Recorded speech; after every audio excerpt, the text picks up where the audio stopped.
Dios les bendiga a todos. Bienvenidos sean una vez más a Nueva Vida en Cristo.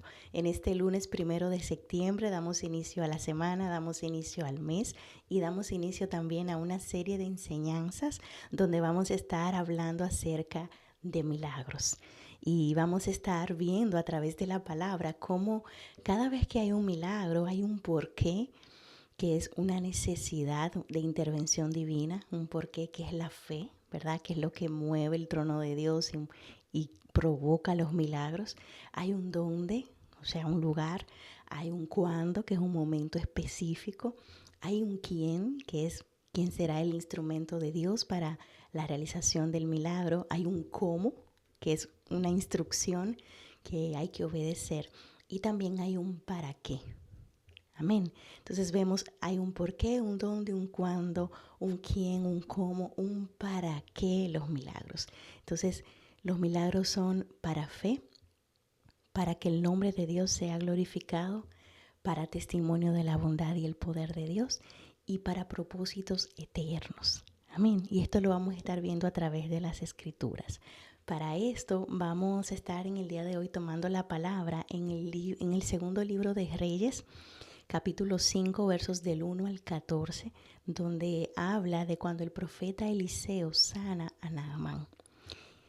Bien, entonces vamos a estar leyendo la palabra de Dios en el nombre del Padre, del Hijo y del Espíritu Santo. Y dice así: Naamán, general del ejército del rey de Siria, era varón grande delante de su señor y lo tenía en alta estima, porque por medio de él había dado Jehová salvación a Siria, o sea, había dado victorias. Naamán era un general, era un buen general que era considerado y estimado por el rey de Siria. Dice que Naamán era un hombre valeroso en extremo, pero leproso. Valeroso en extremo, pero leproso. Y quiero que retengan esa palabra ahí porque vamos a ver a lo largo de la escritura, vamos a seguir comentando. Dice, de Siria habían salido bandas armadas y habían llevado cautiva a la tierra de Israel. De la tierra de Israel habían tomado una muchacha y esa muchacha la hicieron sierva de la mujer de Naamán. Esta dijo a su señora, si rogara mi señor al profeta que está en Samaria, él lo sanaría de su lepra. Y entrando Naamán a su señor, al rey de Siria, ¿verdad? Le relató diciendo, así ha dicho la muchacha que es de la tierra de Israel. Y le dijo el rey de Siria, anda, ve, y yo enviaré cartas al rey de Israel. Y salió pues Naamán llevando consigo 10 talentos de plata y 6,000 piezas de oro y 10 mudas de vestido. Esto era lo que en la antigüedad se consideraban ofrendas para el profeta. Él llevó oro, llevó plata y llevó mudas de vestidos. Dice que tomó cartas para el rey de Israel y dijo el rey de Siria que las cartas dijeran así, decían, cuando lleguen a ti estas cartas, sabrás por ellas que yo envío a ti a mi siervo Naamán para que lo sanes de su lepra. Y dice que luego de que el rey de Israel leyó las cartas, él rasgó sus vestidos, o sea, se desalentó y dijo, soy yo Dios para que mate y dé vida, para que este rey envíe a mí a un hombre para que yo sane su lepra. Consideren ahora cómo busca, ¿verdad?, estar contra mí, busca ocasión, algún pretexto para atacarle. Eso fue lo que entendió el rey de Israel al recibir esas cartas del rey de Siria. Dice que cuando Eliseo, varón de Dios, oyó que el rey de Israel había rasgado sus vestidos, le envió a decir al rey, ¿por qué has rasgado tus vestidos? Venga ahora a mí, ese hombre, y sabrá que hay profeta en Israel. Y vino Naamán con sus caballos y con su carro, y se paró a las puertas de la casa de Eliseo. Y dice la palabra en segundo libro de Reyes, capítulo 5, verso 10, que dice, entonces Eliseo le envió un mensajero diciendo, ve y lávate 7 veces en el Jordán, y tu carne te restaurará y serás limpio. Dice que Naamán se fue enojado diciendo, he aquí yo decía para mí, saldrá él y luego estando en pie invocará el nombre de su Dios y alzará su mano y tocará el lugar y sanará mi lepra.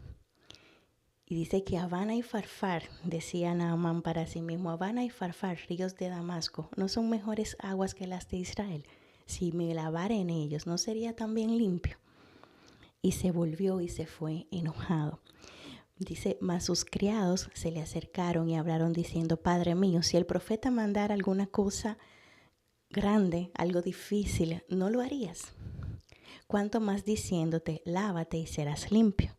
Y entonces descendió y se zambulló 7 veces en el Jordán, conforme a la palabra del varón de Dios, y su nombre y su carne se volvió como la carne de un niño, y quedó limpio. Dice la palabra que después de ahí, Naamán reconoció a Jehová como Dios y adoró a Dios. Amén. Y vemos a lo largo de estas escrituras que Naamán era un hombre que, de acuerdo a su oficio, a la posición que había alcanzado, a su desempeño, a sus méritos, era un hombre importante. Era un hombre que tenía el favor del rey.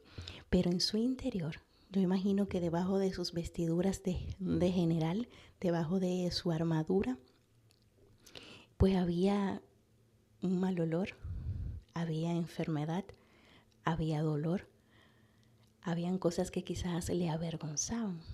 Y así como la lepra en términos físicos, ¿verdad? Es enferma el cuerpo, pues asimismo el pecado enferma el alma. O sea, si vemos a lo largo de las escrituras podemos identificar que probablemente la lepra de Naamán, el pecado de Naamán era tal vez una forma de soberbia, una forma de orgullo, una forma de incredulidad, de alguna manera también de idolatría, porque recuérdense que él no conocía al Dios verdadero, sino que los sirios tenían otros dioses. Pero vemos cómo Naamán, cuando va al profeta, va con tantos regalos, va con carros, va con caballos y trata de impresionar al profeta. Pero Dios, que tiene propósitos eternos en cada milagro y que tiene el poder para sanarlo, le da a Naamán una lección de vida, porque el profeta ni siquiera sale a verlo, sino que envía un mensajero y le dice, dile que vaya y se zambulla 7 veces en el Jordán, que era un río cuyas aguas no eran las más limpias ni las más puras en aquel entonces. Y vemos que cuando Naamán recibe este mensaje, él lo que hace es subestimar. O sea, esa no era la manera que él esperaba. Él esperaba que el varón saliera, que le impusieran las manos, que invocara a Dios y que él fuera sano. O sea, él fue a una tierra extraña, fue referido con cartas del rey, fue con toda esa riqueza, fue a ver un hombre de Dios, pero él quería que las cosas se hicieran a su manera, porque él era un general, porque él era un hombre de autoridad, porque él era un hombre importante, porque él estaba leproso precisamente por su soberbia, por su orgullo, por querer quizás actuar siempre en su propia opinión. Todo esto son pecados, son lepra para el alma. Y sabemos que en ese entonces siempre el leproso era rechazado, pero él estaba cubriendo todo ese rechazo con toda aquella importancia y con todo aquel, vamos a decir, éxito en su oficio. Y cuando él ve que las cosas no van a ser a su manera, entonces él desdice, él se quiere ir, hace una pataleta, diríamos en buen dominicano. Y vemos que son sus siervos quienes le hablan y le dicen, pero si te hubiera pedido algo difícil, tú lo haces, ¿por qué no lo haces? Y es así también como nosotros actuamos muchas veces. Nosotros queremos que las cosas sean a nuestra manera. A veces queremos hacer las cosas un poco más complejas de lo que realmente son. Y es tan sencillo como obedecer la instrucción de Dios, que en este caso vino de parte de un profeta. Amén. Pero que puede también venir a través de una palabra, puede venir una palabra logos en la Biblia, ¿verdad? O a través de la misma guianza del Espíritu Santo. Entonces, muchas veces somos así, parecidos a Naamán. Estamos cubiertos de todo nuestro yo, de todo lo que representan, ¿verdad? Nuestras obras. Creemos que somos lo que hacemos, que soy el buen abogado o el buen arquitecto, el buen ingeniero o la buena doctora, la mujer más bella. Y queremos, basado en eso, impresionar o influir en el Dios verdadero. Y vemos que Dios es especialista tratando con el orgullo y con la soberbia, porque lo manda a zambullirse 7 veces en un río sucio. Y esto de que se zambulle 7 veces, dense cuenta que en la Biblia el 7 es un número de perfección.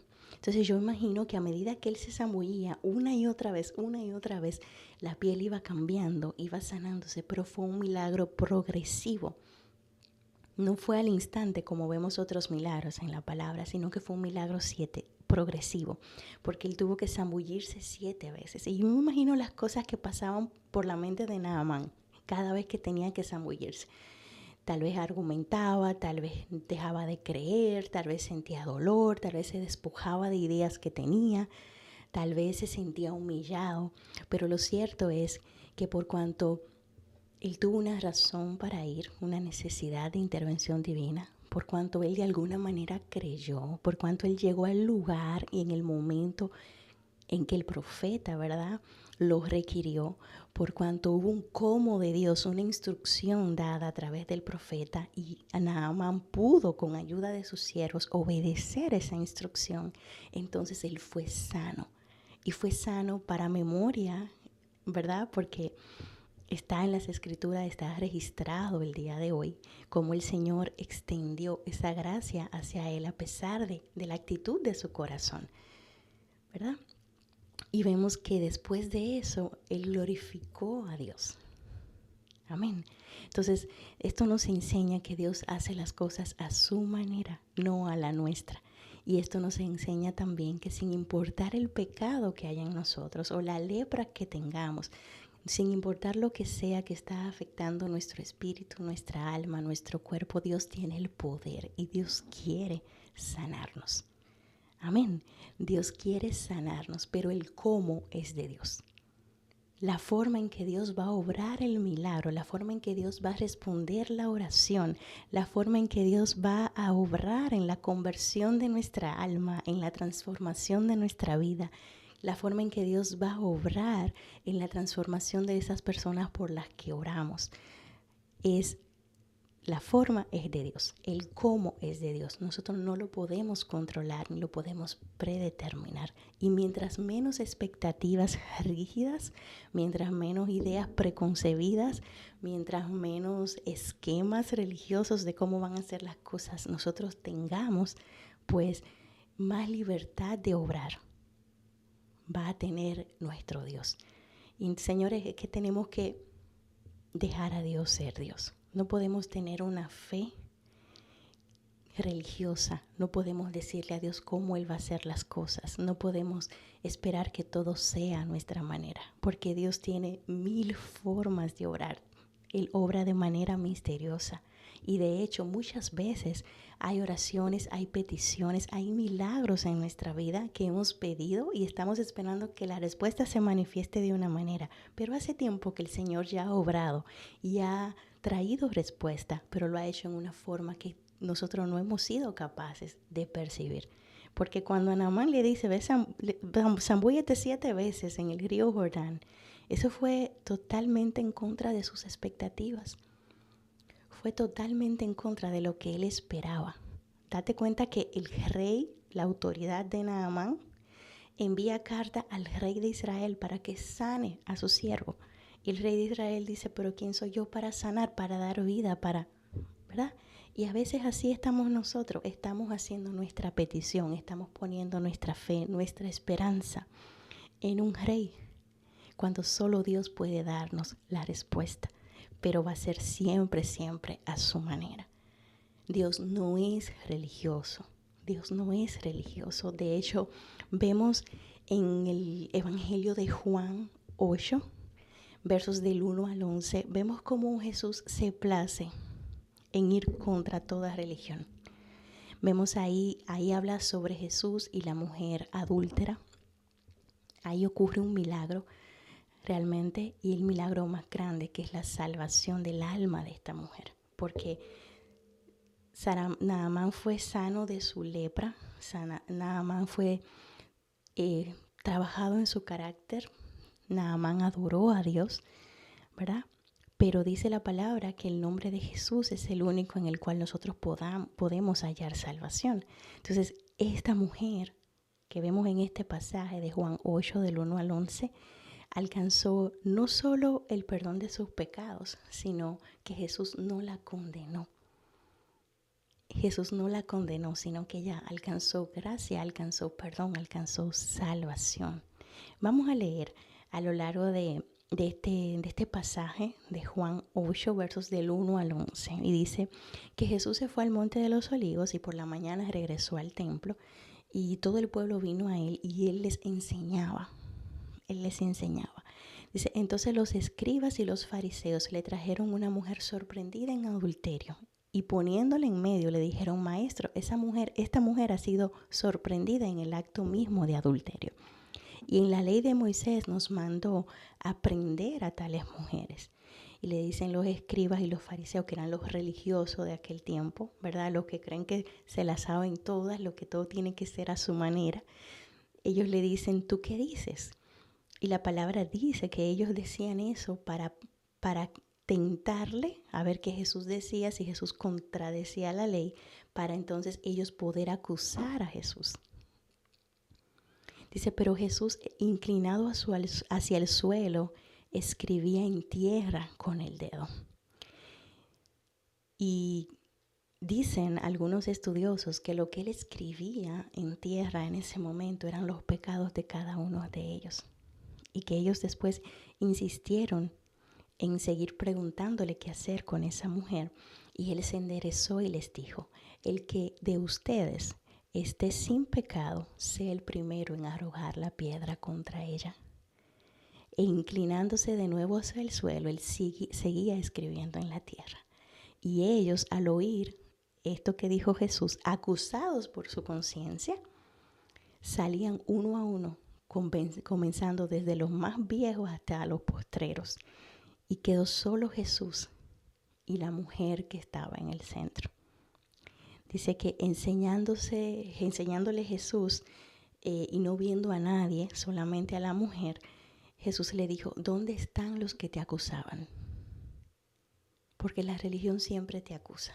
La religión siempre limita el poder de Dios para que las cosas sean de una sola manera. Pero Dios puede obrar de miles de maneras. Y en ese momento Jesús le dice, ¿dónde están los que te acusaban? Y le pregunta, ¿ninguno te condenó? Y la mujer le responde, ninguno. Y Jesús le dice, ni yo te condeno.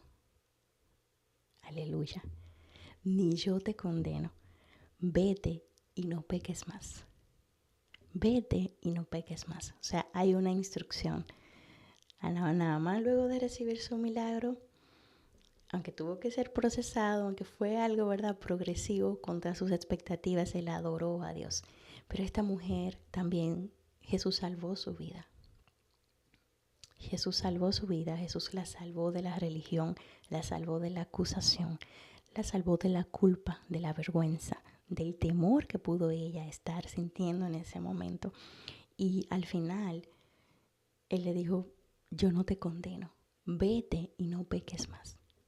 Vete y no peques más. Y vemos cómo Dios obra de diferentes maneras. Vemos cómo aquel hombre que va lleno de orgullo, de regalos, Dios lo humilla, lo hace zambullirse 7 veces en un río de agua sucia. Y vemos cómo esta mujer que la llevan a Jesús en medio de vergüenza, de humillación, de acusación, Jesús cuestiona a quienes la cuestionan a ella. Jesús cuestiona a quienes la acusan y la humillan a ella. Y sin embargo a ella le dice, yo no te condeno, vete y no peques más. Y vemos aquí cómo la palabra nos deja ver que el carácter de Dios no cambia, no cambia. Dios no tiene sombra de variación. Dice la palabra, todo el que se enaltece será humillado y todo el que se humilla será enaltecido. Porque el Señor lo que hizo fue darle una victoria a esa mujer. Porque aunque ella había pecado ciertamente, los religiosos querían acusarla, querían apedrearla y querían usar ese caso también para exponer a Jesús, para tentarle, para que él dijera, se parcializara de un lado o del otro y ellos poder acusar de que él estaba incumpliendo la ley de Moisés. Pero lo que Jesús dice es, el que esté libre de pecado, que sea el primero en tirar la piedra. Y vemos ahí cómo cada uno de ellos entendieron que no podían acusarle a ella, porque normalmente vemos el pecado en el otro mucho más grande que nuestro propio pecado. Y Jesús lo que hizo fue recordarle que ellos también son pecadores. Amén.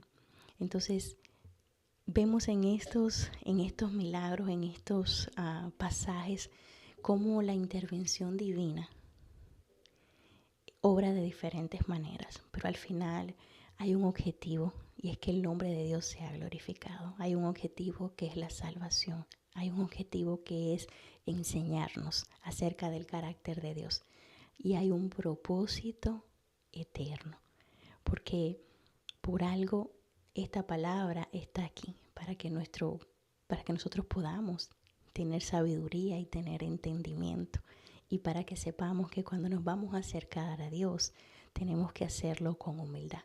Y también para que sepamos que aunque la religión y el entorno nos acusen, Jesús tiene para nosotros gracia. Jesús tiene para nosotros perdón. Amén. Así que yo quiero orar por ti, quiero orar por mí también, para que sea el Señor obrando en nuestro corazón, que sea el Señor haciendo milagros contra todo pronóstico, para que sea el Señor haciendo milagros aun cuando nuestro corazón quizá no es correcto, pero a través del milagro Él nos vaya formando y su nombre sea exaltado sobre nuestra vida. Quiero que oremos. Padre, en el nombre de Jesús, Señor, te damos gracias por tu palabra, Señor. Gracias porque tú no cambias. Gracias, Señor, por tu bondad, por tu misericordia, Padre, sobre nuestra vida.